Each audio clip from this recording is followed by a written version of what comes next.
Africa as a role, as a raw material producer of the advanced countries. We will not allow Sub-Saharan Africa to escape that. We do everything to keep Sub-Saharan Africa where it is, also impoverished. It's absolutely vital for the prosperity of everyone else. So let's get clear about that. No country ever develops without manufacturing. Okay, producing raw materials will not take you anywhere. Producing basic agricultural goods will not take you anywhere, because we will never, as Western economists, as Western policymakers, we cannot afford to allow Africa to industrialize and start producing manufacturers. Okay, so we will do everything to stop that. And I'm going to show you how we actually block that. After colonization ended, we needed new structures to keep these countries where they were. Okay? And the first of those is aid. Okay, we give them aid. Aid for what? Actually, we give them aid to keep repressive regimes in power. That's all. Okay, we're not giving them aid for much more, except a little bit of infrastructure to make sure those raw materials get to the ports and are gotten out of the ground. But for the most part, we give repressive regimes money and power and guns to keep that system going. This is what it's fundamentally about. All the hypocrisy about transparency and democracy and bullshit like that, it's all bullshit. You know? And at least the Chinese don't enter into that bullshit. They say, we don't care about the whole political environment, we just give the money. Okay? And it's for raw material extraction, period. Number two, and this was a very important one, still is debt. I was telling some of my students today, is it today or yesterday, about Confessions of an Economic Hitman. Do you remember this? Have any of you heard of this one? Confessions of an Economic Hitman. It's a book written by John Perkins, who used to work for a very nebulous, opaque bank. No one had ever heard of this bank, but it was formed in the 1950s by the IMF, the CIA, and the American State Department. And it had only one job: to lend money to developing countries that were raw material producers in order to indebt them. Once you are in my debt, I control you.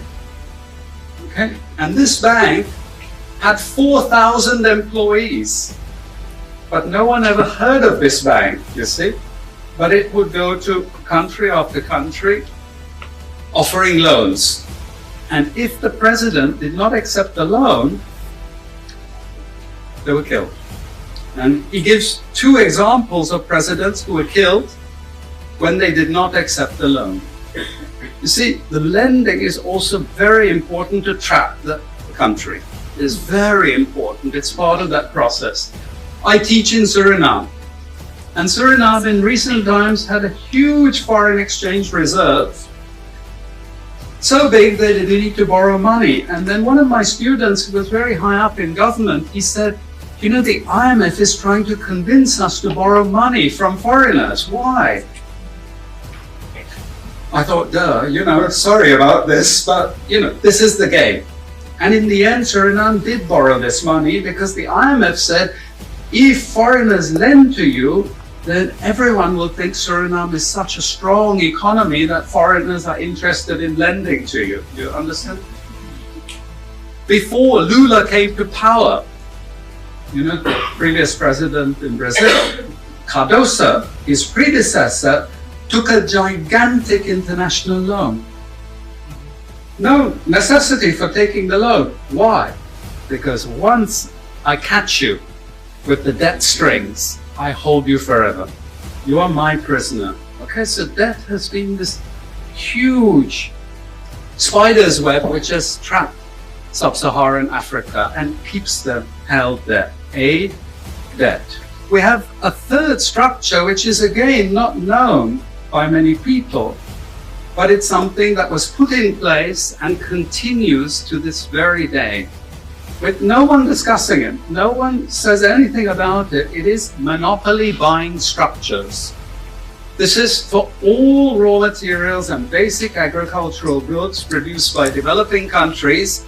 There are only 4 or 5 Western multinationals that buy all those goods. And they collude between them. So if you take any major product, these Western multinationals, they collude between them. If you don't produce at the price I want you to produce, I go to the next country.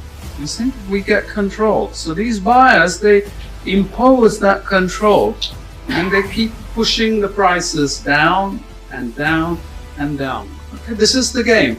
No one says anything about it. There are no commissions of inquiry to say this is illegal what you're doing. The WTO has nothing to say about this. But sorry to say, you know, if banana prices rose 10 times, especially for people like me without bananas, okay, I protest. I like my living standards. It's the same with all the other raw materials, you see. We're all benefiting, we're complicit.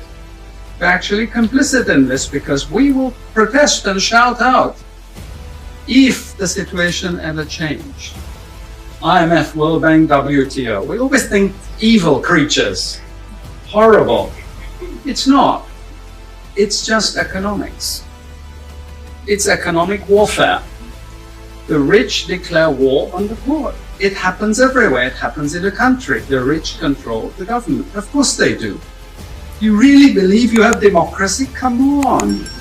You know, I mean, grow up. This is not about people living in democratic systems. What we have is the rich control. The rich set up these institutions explicitly to control the poor countries. And they don't give them much room for maneuver. Which incidentally, when the IMF starts talking of poverty alleviation, you should also understand that there's another game there also starting to play, which I'm going to come back to later.